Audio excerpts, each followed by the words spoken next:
नमस्कार किसान भाइयों, कृषि दर्शन कार्यक्रम में आपका स्वागत है। किसान भाइयों, जैसा कि आप जानते ही हैं कि कृषि दर्शन कार्यक्रम यानी आपकी खेती से जुड़ी हर जानकारी, हर समस्या का निराकरण हमारे इस कार्यक्रम में मौजूद है। मौसमी सलाह हो या सामयिक कार्य, अपने इस कार्यक्रम के माध्यम से हमारी कोशिश यही होती है कि आप अपनी खेती से होने वाले नुकसान से बच सकें और लाभ कमा सकें। तो आइए कार्यक्रम की शुरुआत करते हैं मंडी भाव के साथ खबरें खेती की से।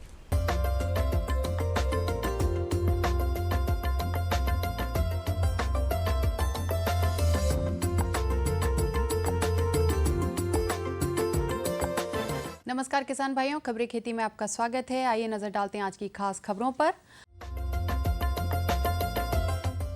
जैविक उत्पादों का विपणन आवश्यक, अरहर पर राज्यों को 10 रुपए किलो अनुदान। इस साल अधिक होगा मछली उत्पादन। गेरुआ से बचाएं सोयाबीन और गेंदे की वैज्ञानिक खेती। विश्व में जैविक कृषि उत्पादों का प्रतिवर्ष क्रय विक्रय लगभग 68 बिलियन डॉलर्स का होता है।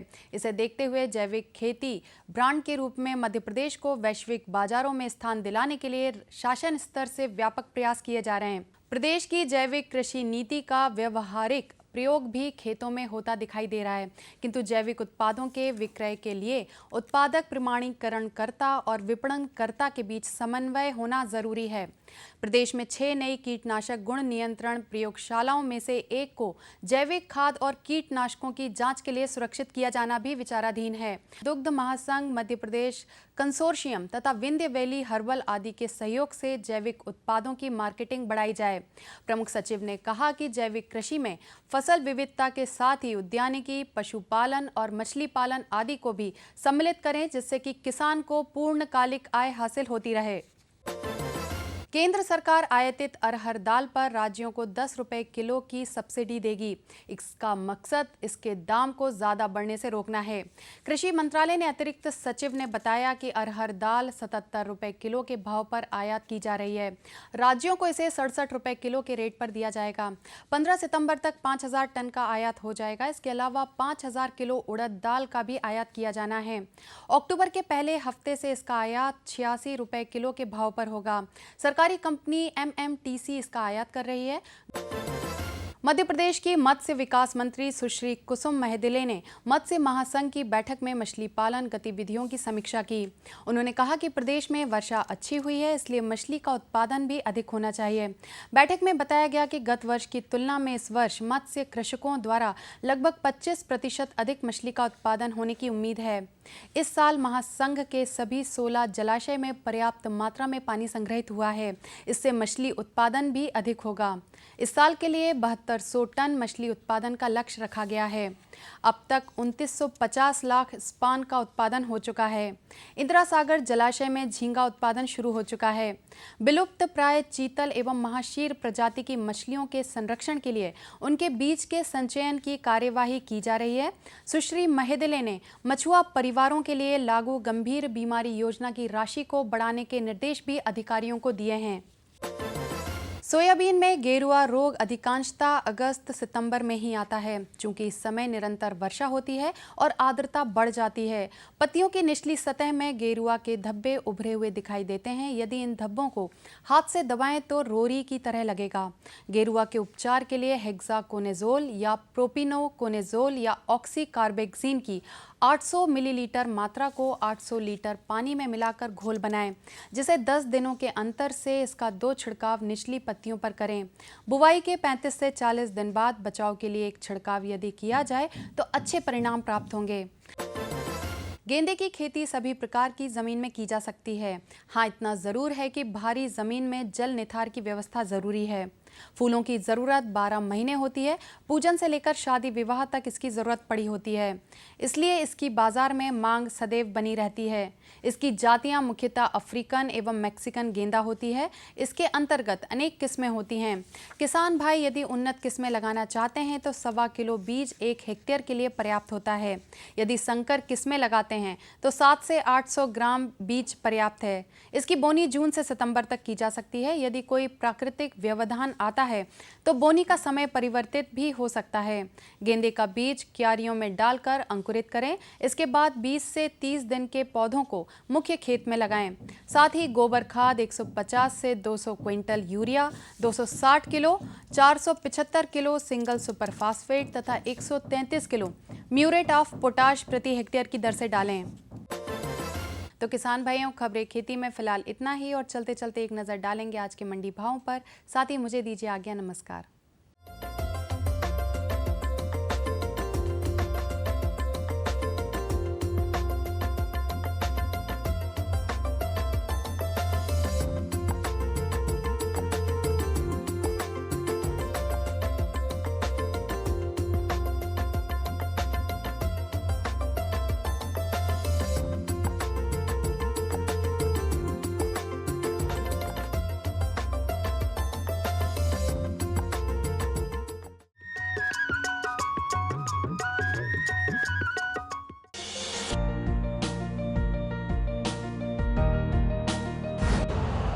यूरिया का स्वदेशी उत्पादन 70 लाख टन बढ़ाने के लिए 6 उर्वरक संयंत्रों का उद्धार किया जा रहा है। FCIL के गोरखपुर, सिंदरी, तलचर और रामागुंडम संयंत्र, HFCL की बरौनी इकाई और BVFCL की नामरू फोर्थ। सोने पर सुहागा ये है कि देश में अब बनेगा सिर्फ नीम लेपित यूरिया, क्योंकि इससे होगा किसानों का फायदा ही फायदा। अनाज का उत्पादन 10% तक बढ़ेगा। बढ़ेगी 10 से 15% नाइट्रोजन क्षमता।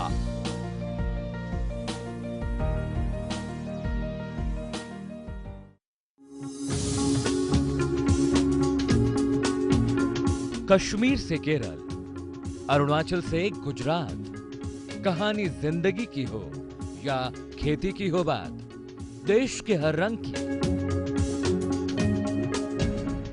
बात राज्यों की। सोमवार से बुधवार शाम 5:20 पर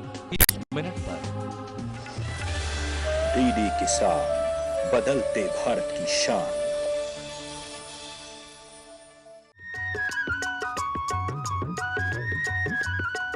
किसान भाइयों, जैसा कि आप जानते ही हैं कि जब 2 या 2 से अधिक फसलों को एक साथ बोया जाता है तो खेती का ये तरीका मिश्रित खेती कहलाता है। ये तरीका आपको होने वाले नुकसान से बहुत हद तक बचा सकता है, क्योंकि यदि एक फसल खराब हो जाती है तो दूसरी फसल से आप लाभ कमा सकते हैं और नुकसान की भरपाई कर सकते हैं। मिश्रित खेती के बारे में और जानकारी दे रहे हैं हमारे विशेषज्ञ खामदेव कनाठे जी। आज हम बात करते हैं मिश्रित खेती की। मिश्रित खेती और फार्म प्रबंधन। किसान भाइयों, हमारे कई वर्षों से, कई पीढ़ियों से हम लोग खेती करते आ रहे हैं, परंतु हम लोग एक ऐसी खेती कर रहे हैं अभी कि हम लोग सोयाबीन गेहूँ और सोयाबीन गेहूँ की हम बात करते हैं। हम लोग कई बार गाँव में गए हैं, देखा है। किसान भाइयों, आज ट्रैक्टर का युग है, अभियांत्रिकी का युग है। अच्छी बात है, हम ट्रैक्टरों से खेती कर रहे हैं, परंतु खेती के साथ साथ पिछले 3 वर्षों से हम लोग निरंतर देख रहे हैं कि हमारी फसलों को बहुत ज़्यादा क्षति हो रही है और हमारे किसान भाइयों को बहुत ज़्यादा लाभ नहीं हो पा रहा है।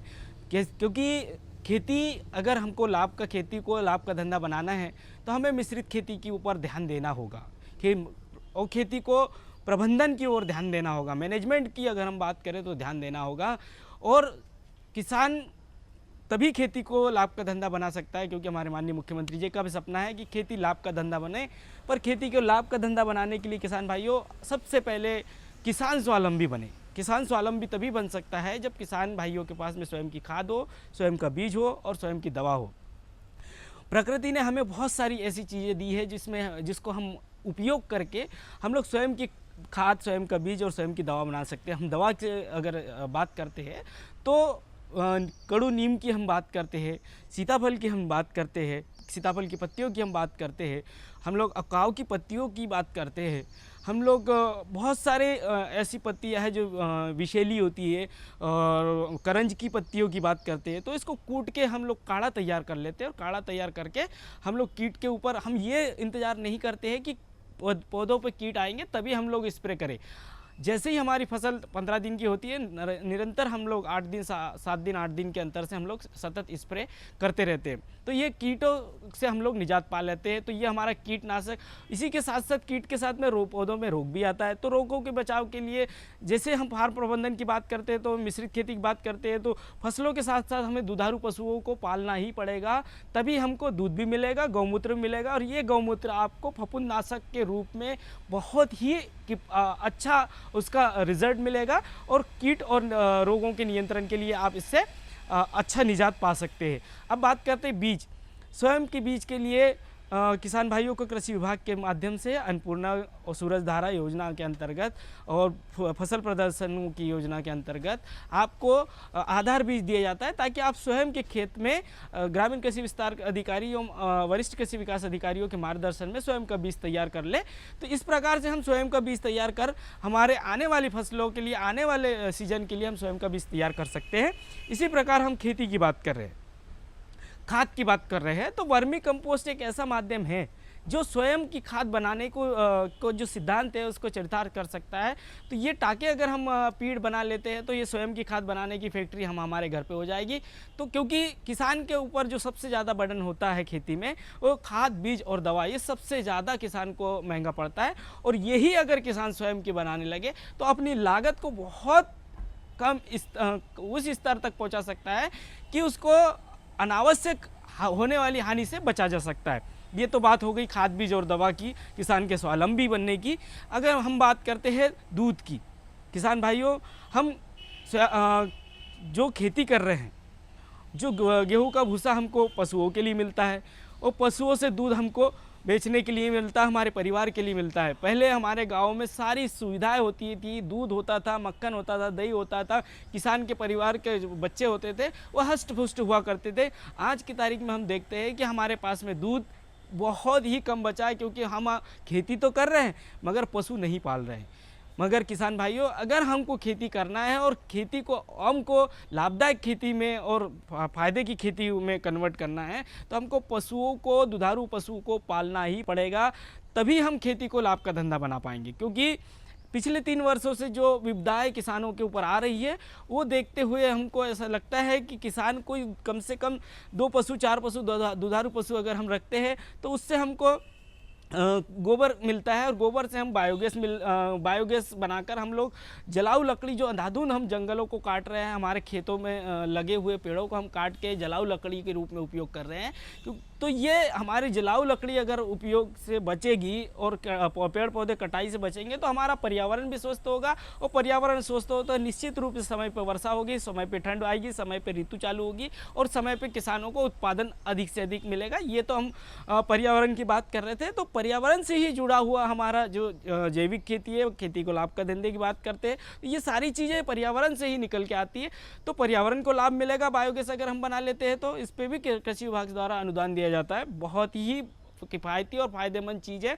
हर किसान के घर में, मतलब जहाँ भी खेती होती है गांव में 100% मैं बता रहा हूँ कि बायोगैस बनना ही चाहिए। किसान भाइयों, क्या ज़रूरत है हमको एलपीजी की ज़रूरत नहीं है गांव में, फिर भी हमारे गांव में कई गांव ऐसे मिलेंगे जहां पे 100% आपको एलपीजी की टंकियां मिल जाएगी। जबकि किसान भाइयों, ये गैस हमको ज़रूरत ही नहीं है इन चीज़ों की। ना चूल्हा जलाने की अगर बायोगैस का हम उपयोग करते हैं तो ये गोबर से हमको बायोगैस मिल जाएगी। और जो मुख्य चीज़ मिलेगी वो है दूध को हम बेच के हमें बहुत अच्छा मुनाफा मिलेगा। आज हम बात करते हैं तो 30, 35 और 40 रुपये लीटर दूध आज पड़ रहा है किसान भाइयों को। अगर हमको दूध से अतिरिक्त लाभ मिलता है, तो अगर सपोज दैट हमारे पास में अगर गेहूं नहीं हो पा रहा है किसी कारणवश, जैसे अभी प्रकृति ने हमें सोयाबीन की अगर हम बात करें तो पीला मोज़ेक आया हुआ है, बहुत सारे रोग आए हुए हैं, तो सोयाबीन से हमको बड़ी दिक्कतें हो रही। तो ऐसी स्थिति में भी किसान सर्वाइव करेगा और किसान अपने परिवार को अच्छा दूध और अच्छी बच्चों की शिक्षा दीक्षा अच्छे से कर पाएगा अगर ये मिश्रित खेती करता है और खेती को प्रबंधन करता है। तो मुझे निश्चित रूप से ऐसा लगता है कि हमको प्रबंधन के ऊपर ध्यान देना पड़ेगा और मिश्रित खेती को हमको करना पड़ेगा। खेती के साथ साथ दुधारू पशुओं को पालना पड़ेगा, तभी हम खेती को लाभ का धंधा बना पाएंगे और हमारे माननीय मुख्यमंत्री जी का सपना साकार कर पाएंगे। जय राम जी की धन्यवाद।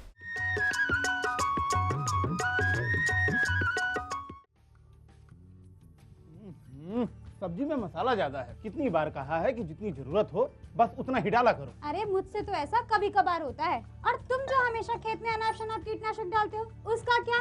ठीक ही तो कह रही है बहू। देख, खेत में उतनी ही दवा डाल जितनी जरूरत हो। याद रखो, कीटनाशक जहरीले होते हैं। डिब्बे पे लिखी सूचना के हिसाब से ही दवा डालनी चाहिए। पहले फेरोमोन ट्रैप, फ्लाइट ट्रैप, मित्र कीट, जैविक कीटनाशक आदि का इस्तेमाल करें। जरूरत पड़ने पर ही रासायनिक कीटनाशक का इस्तेमाल करें। छिड़काव सुबह या शाम दस्ताने, मास्क और पूरी आस्तीन वाले कपड़े पहनकर करें। हवा की दिशा में छिड़काव करते हुए पीछे जाएं। दवा के डिब्बे, छिड़काव यंत्र सुरक्षित जगह पर रखें। अब कुछ समझे क्या? हाँ, समझ गया मेरी रानी। अब ना करो नादानी। इसने पिला दिया ना तुझे पानी।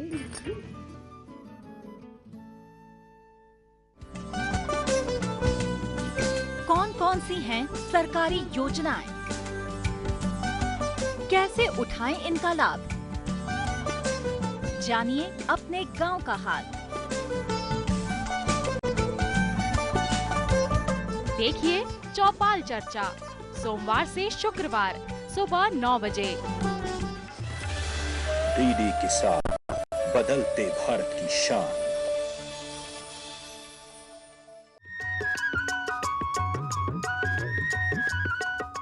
किसान भाइयों, जैसा कि आप जानते ही हैं कि किसी भी देश की अर्थव्यवस्था का आधार कृषि होती है। जहां के किसान खुशहाल होंगे, वो देश निश्चित ही खुशहाल होगा। और किसान खुशहाल तभी होंगे जब वे उन्नत तकनीक और तरीकों से अवगत होंगे। आज हम आपको हमारे ऐसे ही सफल और खुशहाल किसानों कृष्णा पटेल और मेहरबान सिंह राजपूत से मिलाने जा रहे हैं, जिन्होंने उन्नत तकनीक को अपनाकर अपनी खेती में सफलता अर्जित की है। तो आइए मिलते हैं हमारे सफल किसान से। किसान भाइयों, आज हम कुछ ऐसे प्रगतिशील कृषकों से बात करने जा रहे हैं जिन्होंने जो है विभिन्न क्षेत्रों में खेती किसानी के जो क्रियाकलाप हैं उनमें काफ़ी कुछ काम किया है और काफ़ी कुछ दूसरे किसान भाइयों के लिए भी वो प्रेरणा का स्रोत बने हुए हैं। ऐसे ही एक किसान भाई हैं, आप ये बताएं कि आपने अभी जो है आपके खेत में क्या कुछ फसल लगा रखी है? फसल सोयाबीन लगाई, धान लगाई, रिच फरो से सोयाबीन की फसल लगाई। सब एक नई तकनीक। मेरे पास 4 एकड़ बगीचा लगाया। 100 पौधा आम के हैं, 100 पौधा कलमी आंवला जिनमें NR7 और चकैया है। एक और नई तकनीक है, मैंने दड़े पे बडिस्टिंग करवा के बेर के पौधा लगाए हैं और बहुत अच्छे काफ़ी बड़े हो गए। उन पर 10,000 रुपया मेरे लाने हार्टिकल्चर से इनाम भी मिल सको। अच्छा, आप ये बताएं कि जो आपने जो बगीचा लगाया है, तो उस बगीचा लगाने की आपने कैसे सोची?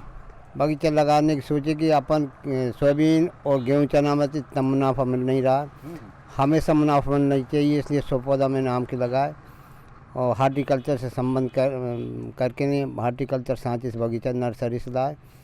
आंवला के पौधा भी वहीं से लाए और आम के पौधा भी लगाए। तो अभी जो आपने जो पौधे लगाए, अब तो काफ़ी कुछ पेड़ बन चुके होंगे, तो इनसे क्या कुछ अभी फल वगैरह आ रहे हैं उनके? नहीं, काफ़ी फल आ रहा है साहब। अभी भी एक 12 पौधा, अभी भी उसमें फल लगे हैं और काफ़ी आमदनी हो रही है उससे। लगभग कितनी आमदनी हो जाती है? करीब 1 लाख रुपए आमदनी हो जाती है हर साल आम से। अच्छा, ये बताओ कि उसमें जो लागत आती है वो लागत क्या होती है? क्या कौन कौन सी चीज़ों की ज़रूरत पड़ती है उसमें? अब उसमें कुछ नहीं साहब, वो तो निदाई गुड़ाई करके पानी देना पड़ती है और गोबर खाद देना पड़ती है। वर्मी कल्चर मेरे पास है, काफ़ी केचुआ खाद बना रहा हूँ, 2 गोबर गैस हैं, तो देसी खाद देता हूँ उसमें। देसी खाद डालते हैं। अच्छा, उसमें कुछ दिक्कत वगैरह, कुछ रोग वगैरह, बीमारी या कीट वगैरह? नहीं, कोई दिक्कत नहीं। कोई होती है तो हार्टिकल्चर से हिसाब से संबंधित करके दवाई का उपयोग कर देते हैं अपन, वो कोई दिक्कत नहीं है। बहुत अच्छा लगा, आपने जो है काफ़ी महत्वपूर्ण बातें बताई और कोशिश करते हैं कि जो दूसरे किसान भाई हैं इन बातों को समझें और जो है उनके बगीचों की वो सुरक्षा ज़रूर करें। ऐसे ही एक किसान भाई है, प्रगतिशील किसान भाई है, ये बताएं कि आपके पास जो है खेती किसानी है वो कितनी एकड़ खेती है आपको? मेरे पास 20 एकड़ ज़मीन है सर। तो उसमें अभी कौन कौन सी फसलें हैं आपकी? 10 एकड़ में धान लगाई हुई है और 10 एकड़ में सोयाबीन लगाया। सोयाबीन की यदि बात करें तो हमारे जो है मध्य प्रदेश में जो है ज़्यादातर किसान भाई सोयाबीन फसल लेते हैं, तो आपने क्या कुछ इसमें नया करने की सोची है?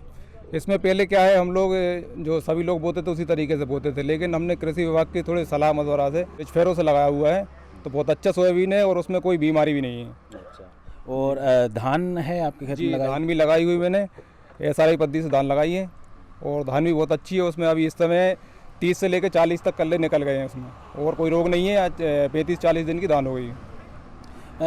धान का उत्पादन लेने के लिए हमारे किसान भाई जो खास तौर से किस्मों पर ध्यान देते हैं जी। तो यदि आपके ब्लॉक के हिसाब से किस्म की बात करें तो कौन कौन सी प्रमुख किस्में जो हैं? हमारे ब्लॉक में सर एक तो 11-21 है और 1509 है, और एक अपनी ये पूसा बासमती है। तो इसका एवरेज बहुत अच्छा मिल जाता है पूसा बासमती का। उत्पादन यदि देखें तो पूसा बासमती का कितना उत्पादन आप लेते हैं? मैं सर पहले जो नॉर्मल अपन सभी लोग लगाते उस पद्धति से लगाता था तो 15 और 18 कुंटल पर एकड़ निकलती थी, लेकिन ये SRI पद्धति से लगाते तो उसमें करीब 25 से लेकर 30 कुंटल पर एकड़ एवरेज इसका आ जाता है। अच्छा कृष्णा भाई, ये बताओ कि SRI पद्धति की काफ़ी लोग बात करते हैं, दूसरे किसान भाइयों से भी हमने सुना है। आपके हिसाब से ये पद्धति कितनी किफ़ायती है? सर ये तो बहुत किफ़ायती है और इसका लाभ लोग ले रहे हैं, और मैंने हमारे आसपास के सभी गाँव में और अपने गाँव में भी लगवाई है। जो कृषि पाठशाला की अगर हम बात करें, जो विभागीय तौर पर जो किसानों को जो है कुछ तकनीकी सिखाई जाती है, ज्ञान दिया जाता है खेती किसानी का, तो आप जो है उनके माध्यम से, उन पाठशालाओं के माध्यम से कितना कुछ हासिल करते हैं? जी, उसी पाठशाला के माध्यम से हमारे यहाँ परमार जी हैं और कृषि विभाग के भ्रमण भी कराते हैं हमको, तो उसी में हमको ये अनुभव मिला है। उसी के आधार पर हम लोग करते हैं और दूसरे गाँव वाले किसानों को भी कराते हैं। इसके बाद में रबी का मौसम आएगा तो उस समय आप कौन सी फसल लेना चाहेंगे? रबी के मौसम में गेहूं और सर प्याज की खेती भी करते हैं हम लोग। हर किसान 1-2 एकड़ में प्याज लगाता है और बहुत अच्छा मुनाफा लेता है प्याज में।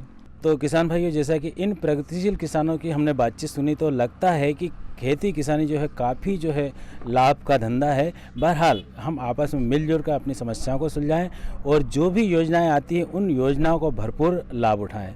फिलहाल इतना ही, नमस्कार।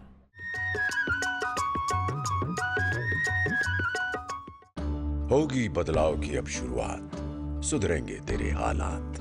मत हार मान तू, है देश की शान तू। कमर कस और सीना तान ले, एक बात बस गांठ बांध ले, बदलाव की तान साध ले। बढ़ा कदम तू वीर के जैसे, तूफान बड़े देखे हैं ऐसे। न रुकेगा तू, न झुकेगा तू। कमर कस और सीना तान ले, एक बात बस गांठ बांध ले, बदलाव की तान साध ले। हरियाली खेतों में झूमेगी, खुशियां तेरे कदम चूमेगी। कुछ सीख नया, कुछ सिखा तू, है फौलादी दिखा तू। कमर कस और सीना तान ले, एक बात बस गांठ बांध ले, बदलाव की तान साध ले।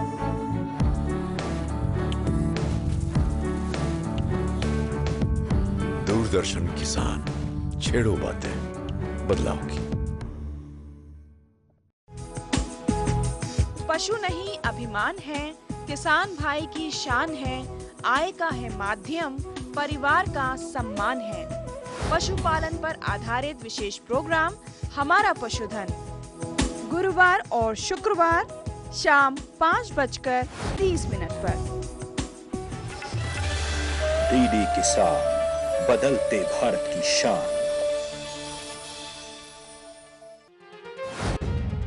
मुद्दा 1, खरीफ की फसल का मतलब ही यह है कि भाई जो मानसून की बारिश होगी उसी पे ये फसल जो है आगे चलेगी।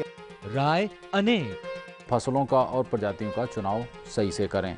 विषय विशेष पर होगी जमकर बात।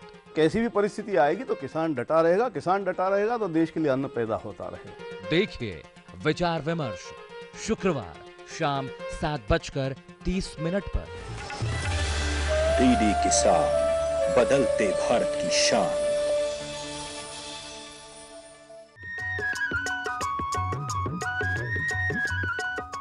किसान भाइयों, हम उम्मीद करते हैं कि हमारा कृषि दर्शन कार्यक्रम का ये अंक आपको ज़रूर पसंद आया होगा और आप इससे ज़रूर लाभान्वित होंगे। आप अपने सुझाव पत्रों के माध्यम से हम तक भेज सकते हैं। पत्र व्यवहार के लिए हमारा पता है कार्यक्रम कृषि दर्शन, द्वारा निदेशक, कमरा number 4, Doordarshan Kendra, Shyamla hills, Bhopal. Pin code है 462013। और इसी के साथ मुझे यानी निहारिका समैया को अनुमति दीजिए। नमस्कार।